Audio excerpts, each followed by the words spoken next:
이스라엘 자손이 또 여호와의 목전에 악을 행하였으므로 여호와께서 7년 동안 그들을 미디안의 손에 넘겨주시니 미디안의 손이 이스라엘을 이긴지라. 이스라엘 자손이 미디안으로 말미암아 산에서 웅덩이와 굴과 산성을 자기들을 위하여 만들었으며 이스라엘이 파종한 때면 미디안과 아말렉과 동방 사람들이 치러 올라와서 진을 치고 가사에 이르도록 토지 소산을 멸하여 이스라엘 가운데서 먹을 것을 남겨두지 아니하며 양이나 소나 나귀도 남기지 아니하니 이는 그들의 짐승과 장막을 가지고 올라와 메뚜기 떼같이 많이 들어오니 그 사람과 낙타가 무수함이라. 그들이 그 땅에 들어와 멸하려 하니 이스라엘이 미디안으로 말미암아 궁핍함이 심한지라. 이에 이스라엘 자손이 여호와께 부르짖었더라. 이스라엘 자손이 미디안으로 말미암아 여호와께 부르짖었으므로 여호와께서 이스라엘 자손에게 한 선지자를 보내시니 그가 그들에게 이르되 여호와께서 이같이 말씀하시기를 이스라엘의 하나님 내가 너희를 애굽에서 인도하여 내며 너희를 그 종되었던 집에서 나오게 하여 애굽 사람의 손과 너희를 학대하는 모든 자의 손에서 너희를 건져내고 그들을 너희 앞에서 쫓아내고 그 땅을 너희에게 주었으며 내가 또 너희에게 이르기를 나는 너희의 하나님 여호와이니 너희가 거주하는 아모리 사람의 땅의 신들을 두려워하지 말라 하였으나 너희가 내 목소리를 듣지 아니하였느니라 하셨다 하니라. 여호와의 사자가 아비에셀 사람 요아스에게 속한 오브라에 이르러 상수리나무 아래에 앉으니라. 마침 요아스의 아들 기드온이 미디안의 사람에게 알리지 아니하려 하여 밀을 포도주 틀에서 타작하더니 여호와의 사자가 기드온에게 나타나 이르되 큰 용사여 여호와께서 너와 함께 계시도다 하매 기드온이 그에게 대답하여 오 나의 주여 여호와께서 우리와 함께 하시면 어찌하여 이 모든 일이 우리에게 일어났나이까. 또 우리 조상들이 일찍이 우리에게 이르기를 여호와께서 우리를 애굽에서 올라오게 하신 것이 아니냐 한 그 모든 이적이 어디 있나이까. 이제 여호와께서 우리를 치사 미디안의 손에 우리를 넘겨주셨나이다 하니 여호와께서 그를 향하여 이르시되 너는 가서 이 너의 힘으로 이스라엘을 미디안의 손에서 구원하라. 내가 너를 보낸 것이 아니냐 하시니라. 그러나 기드온이 그에게 대답하되 오 주여 내가 무엇으로 이스라엘을 구원하리이까. 보소서 나의 집은 므낫세 중에 극히 약하고 나는 내 아버지 집에서 가장 작은 자니이다 하니 여호와께서 그에게 이르시되 내가 반드시 너와 함께하리니 내가 미디안 사람 치기를 한 사람 치듯 하리라 하시니라. 아멘. 오늘 이 말씀을 통해서 우리에게 하나님께서 주시는 은혜의 교훈을 듣기 원합니다. 그것은 바로 위기의 때, 용기가 말라버린 때에 하나님께서 어떻게 다시 한번 우리에게 회복의 때를 허락해 주시는가라고 하는 그 부분입니다. 우리에게 용기가 필요합니다. 살아가는 그 삶의 모든 도전들을 넉넉히 싸워 이길 수 있다라고 하는 긍정적인 마음이 필요합니다. 그리고 자존감이 필요합니다. 하나님의 쓰임받는 우리의 삶이 존귀하고 아름답게 영광을 바랄 것이라고 하는 확신이 필요합니다. 그런데 그 확신을 어디서 얻을 수 있느냐? 오늘 이 본문 말씀을 통해서 우리가 살펴보도록 하겠습니다.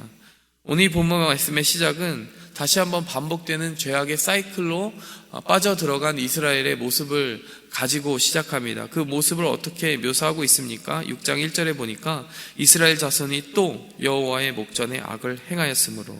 자, 여기서 우리에게 두드러져 보여야 되는 그 말씀이 바로 또입니다. 자, 또입니다. 하나님께서 계속하여 반복적으로 교육하고 계십니다. 악을 행할 때마다 징계하신다라는 것, 징계하는 그 상황 속에서 회개하면 다시 평화를 주시는, 이 사이클이 계속하여 반복되고 있는 것이죠. 이것을 어떤 신학자가 영어로서 이렇게 정리했습니다.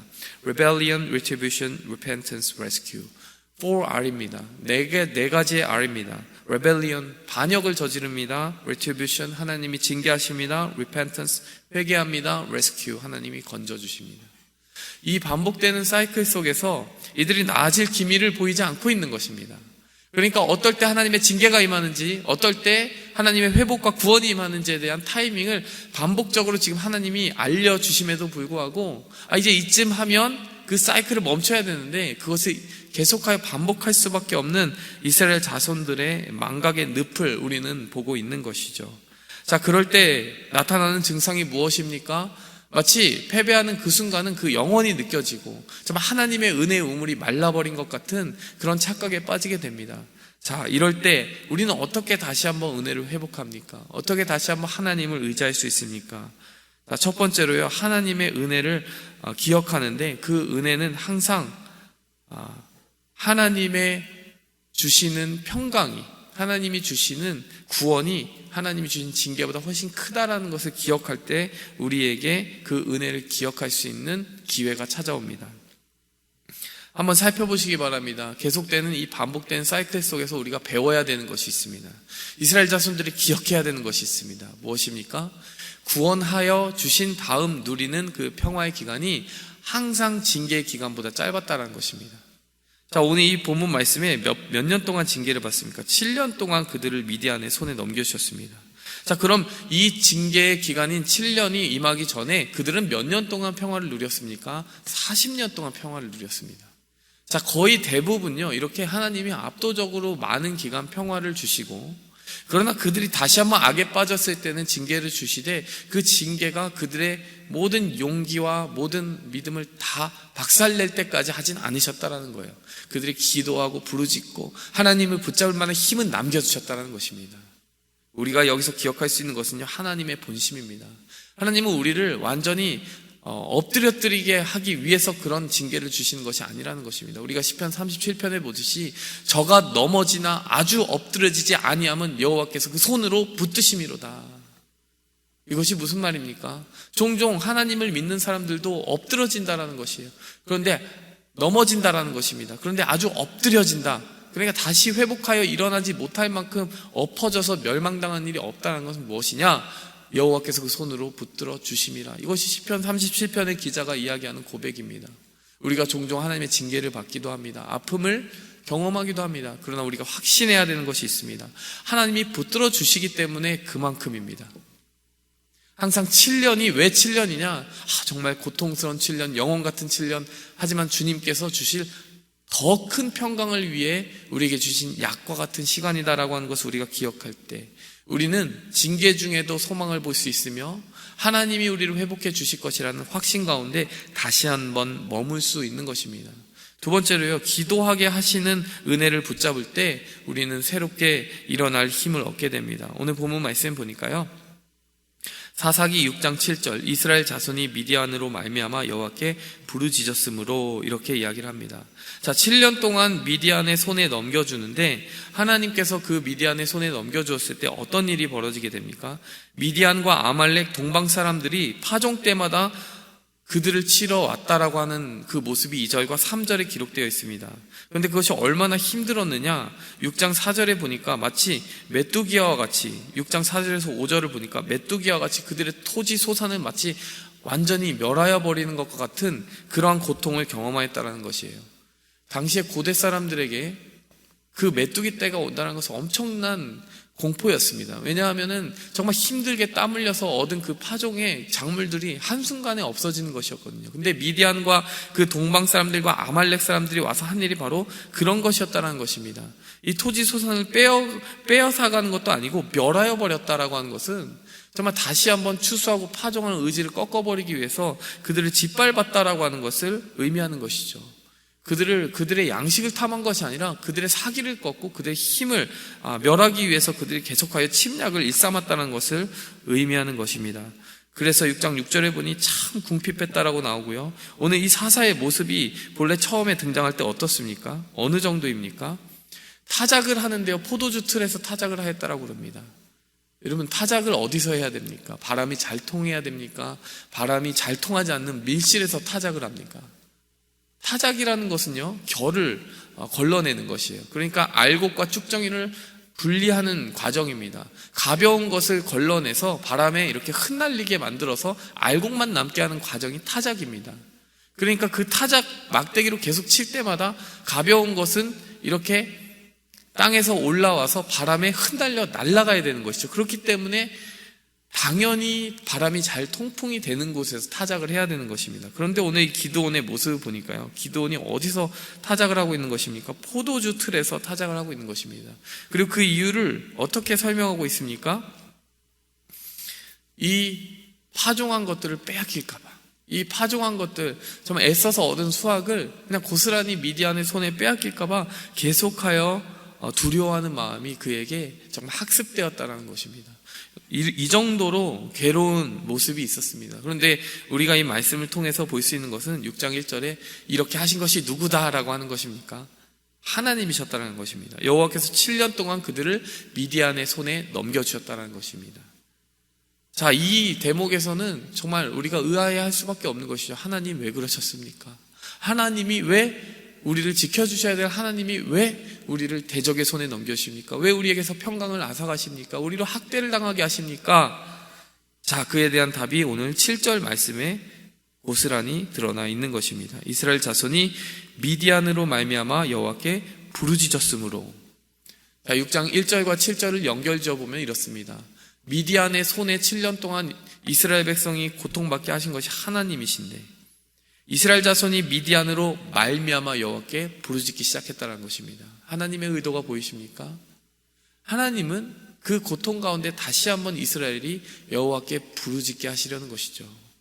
우리의 회복의 시작은 어디입니까? 우리가 다시 한번 은혜 안에서 강건해지는 곳이 어디입니까? 기도입니다.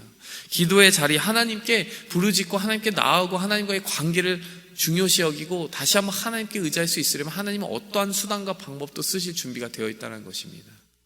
사실 우리가 생각하는 회복과 하나님의 생각하는 회복, 하나님이 생각하는 평강과 우리가 생각하는 평강은 이런 질적인 차이가 있는 것입니다. 우리는 근심이 없고 기도할 필요가 없는 것을 평화라고 하지만요, 하나님의 평화는 어떠한 상황 속에든 기도할 필요를 찾는 것이 하나님이 주시려는 가장 값진 평화라고 이야기하십니다. 우리는 기도할 필요조차 없는 평화를 원합니다. 하나님 정말 근심 걱정 좀 없었으면 좋겠습니다. 근데 하나님이 주신 평화는 어떤 평화라는 거예요? 우리에게 외적인 평화 없을지언정 하나님을 붙잡을 수 있다면 그것이 너희가 누릴 수 있는 오히려 더 큰 값진 평화일 수 있다. 여러분, 우리의 죄성은요, 어떻게 보면 안정되고 평안 가운데 있을 때 그 평화를 너무 낭비해버리는 경향이 있습니다. 평화 가운데 하나님을 배우고 하나님의 말씀 가운데 머물렀다면 그 징계를 받을 필요 없지만 하나님께서 더러 우리에게 이렇게 평화를 앗아가신 이유는 우리로 기도하게 하시려는 것입니다. 우리가 그 뜻을 늘 일찍 깨달을 때 그 고난의 사이클을 조금이라도 단축시킬 수 있다라고 하는 것을 기억하기 원합니다. 세 번째로요, 우리는 말씀을 들음으로써 하나님의 주시는 은혜를 회복하게 되는 것을 기억해야 됩니다. 오늘 8절 말씀 보시면, 자, 이 말씀 때문에 부르짖었으므로 7절까지 읽었습니다. 부르짖었으므로 8절에 여호와께서 이스라엘 자손에게 한 선지자를 보내시니. 자, 여러분, 우리가 기도하면 어떤 응답을 기대합니까? 기도하면 문제가 사라져 주기를 원합니다. 자, 그러니까 사실 문맥적으로는요, 우리가 이렇게 기대해야 되는 것이죠. 이스라엘 자손이 미디안으로 말미암아 여호와께 부르짖었으므로 하나님께서 기도하였던 그들에게 응답하여 미디안이 물러가게 하셨더라. 문제가 바로 즉각적으로 해결되는 것을 우리는 원합니다. 그런데 하나님은 어떻습니까? 하나님의 방법은 그렇지 않습니다. 문제를 해결하는 것이 하나님이 주시는 응답이 아니라요, 그 문제가 어디서 발생되었는지 깨닫게 하시는 말씀을 주시는 것이 하나님의 방법이고 응답입니다. 자, 8절에 보니까 한 선지자를 보내시는 거예요. 이건 문제 해결과 직접적으로 관계가 없는 것 아닙니까? 한 선지자가 와서 하는 말이 무엇입니까? 너희가 이래서 고통받고 있는 거야 라고 이야기해 주는 거예요. 내가 애굽에서 인도해낼 때 너희 조상들에게 정말 그 땅의 백성들 두려워하지 말고 우상 두려워하지 말고 그 땅을 너희에게 붙였다라고 했는데 너희가 그 명령에 순종하지 않고 그 땅의 우상들을 두려워하고 그렇기 때문에 이 문제가 생기고 있는 것이다. 선지자를 통해 말씀하시는 것입니다. 여러분, 하나님께 구할 수 있는 가장 큰 은혜 중에 은혜가 무엇입니까? 하나님의 말씀을 듣는 것입니다. 그리고 하나님의 말씀을 온전히 분별하고 전할 수 있는 하나님의 종들을 보내주시는 것이 하나님이 주시는 가장 큰 교회의 선물이고 신앙생활의 유익이며 하나님이 우리에게 주시는 기회입니다. 여러분, 우리가 다른 응답 구하는 것보다요, 하나님, 이 위기 중에 있습니다. 위기를 빨리 모면하게 해주세요. 그것이 아니라, 하나님, 이 위기 중에 있습니다. 이 위기 중에서도 어떤 하나님의 마음과 뜻이 있는지 알게 하여 주시옵소서. 그것을 다시 한번 하나님께 구하는 그런 본질에 향한 자세가 필요한 것이죠. 13절에 보니까 기드온의 문제가 무엇입니까? 오 나의 주여 여호와께서 우리와 함께 하시면 어찌하여 이런 일이 일어났겠습니까? 우리를 애굽에서 올라오게 한 그 모든 이적이 어디 있습니까? 자, 이것은 선지자가 이스라엘에게 선포한 이후에 6장 11절부터 여호와의 사자가 개인적으로 이 사람 기드온에게 나타났을 때 기드온이 개인적으로 질문한 것입니다. 자, 기드온의 문제가 무엇입니까? 애굽에서 이런 이적들이 있었다고 우리는 들어왔습니다. 그런데 하나님 어떤 기적이 우리 눈에 보이지 않습니다. 이렇게 이야기하는 거예요. 여러분, 기드온의 문제가 무엇입니까? 저 이집트까지 가서 출애굽의 역사까지 가야지 하나님의 역사를 기억하는 것입니다. 여러분, 사실 하나님께서 그 이후에 얼마나 많은 사사들을 통해 역사하셨습니까? 온니엘을 통해 역사하셨잖아요. 에훗을 통해 역사하셨잖아요. 그 다음에 드보라를 통해 역사하셨잖아요. 왜 이집트 그 애굽의 역사까지 가서 그것을 기억해야 되느냐라는 겁니다. 하나님의 구원의 역사가 계속해서 연속성을 가지고 이스라엘 역사 가운데 멈춘 적이 없는데, 사사기 가운데도 멈춘 적이 없는데 하나님의 종들은 계속 일으켜서 하나님께서 이루시는 그 구원의 역사가 있어 왔는데 왜 그것을 기드온이 기억하지 못하냐는 것입니다. 여러분, 말씀을 기억한다는 것은 이것입니다. 하나님의 행하신 일을, 그 구약 신약을 통해 그 과거에 역사하신 하나님의 일들을 기억할 뿐만이 아니라요, 그 역사가 지금에 이르기까지 내 삶 속에 단 한 번도 멈추지 않고 하나님이 빼곡하게 채워주신 역사였음을 기억하는 데에 있습니다. 하나님의 말씀이 오늘 내 삶 속에서도 어떻게 역사했고 오늘 이 순간에도 어떻게 그 말씀이 나의 삶을 세워주셨느냐 잊지 않는 것입니다. 그래서요, 무엇이 중요하겠습니까? 감사입니다. 감사함으로 기도에 깨어있으라. 이 말씀이 그런 의미를 가지고 있는 것이죠. 말씀을 맺도록 하겠습니다. 우리는 반복되는 죄의 사이클과 정말 실망과 낙담 가운데 어떻게 하면 다시 용기를 되찾을 수 있습니까? 어떻게 하면 다시 은혜를 붙을 수 있습니까? 하나님의 주시는 은혜가 하나님이 주시는 작은 징계보다 훨씬 더 항상 크다라는 것을 기억함으로 하나님께 달려가는 것입니다. 하나님이 기도하게 하시는 것이 큰 은혜임을 기억하는 것입니다. 다른 어떤 회복보다 말씀을 회복하는 것이 중요하다는 것을 기억하는 것입니다. 말씀이 있다는 것은 우리에게 GPS가 있다는 것입니다. 내가 어디인지 알 수 있다는 것입니다. 우리가 어디인지 알 수 있을 때 우리가 가야 할 곳을 알게 되는 것이죠. 자, 이렇게 우리가 회복해야 된 본질, 고난 가운데 항상 기도와 말씀의 본질을 회복해야 된다는 것을 마음에 기억하며 주님 앞에 나아가도록 하겠습니다. 하나님, 우리가 그토록 갈구하는 평화가 우리의 삶 가운데 사라질 때, 하나님, 우리가 다른 곳에서 은혜를 찾고자 발버둥 칠 때가 있습니다. 내가 원하는 문제가 직접적으로 해결되는 것만을 추구하고 그것을 기도 제목 삼을 때가 있습니다.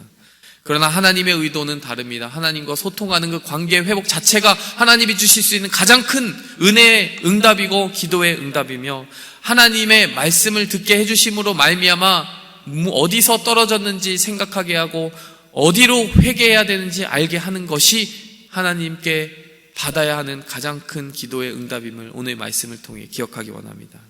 하나님, 우리의 삶 가운데 문제가 생길 때마다 본능적으로 하나님께 불평하는 그 반응들을 멈추고, 하나님, 항상 이 본질의 회복을 우리가 간구하며, 하나님, 제가 기도를 회복해야 되겠군요. 하나님, 제가 말씀을 회복해야 되겠군요.